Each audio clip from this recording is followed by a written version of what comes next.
So I mentioned absolute versus individualized flags. So typically what you find is if you've got a wellness questionnaire where you've got a scale of 1 to 5 or 1 to 10, you obviously want to flag when an athlete reports like a 1, 2, or 3, something very, very low based on the scale that you're using.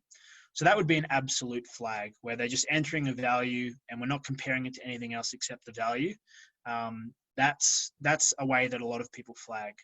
But that's not really enough. That's kind of very base level, and not many people do that. So what you need to do is we like to add multiple levels to our flagging. So we'll start at the very basic level of having an absolute flag of 1 or 2 or 3 or something like that.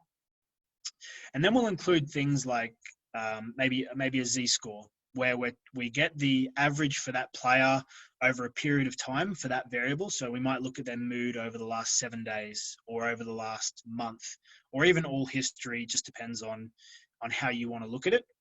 And then we look at how many standard deviations they are away from their norm.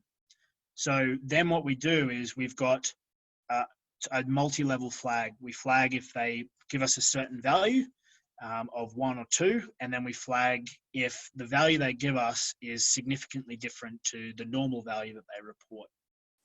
You can then have a third level to that, and again, I'm starting to just spitball examples, but you could have a recurrent decline flag. So if they've, say, one day using our questionnaire, they report a 5, and then the next day they report a 4, and the next day they report a 3. But their typical rating is kind of around a 3.5 or a 4. None of those days would flag either for an absolute or an individualized flag like a Z-score. But what we can do with a kind of recurrent decline type flag is you're basically reporting that over the last 3 days, they have trended downward.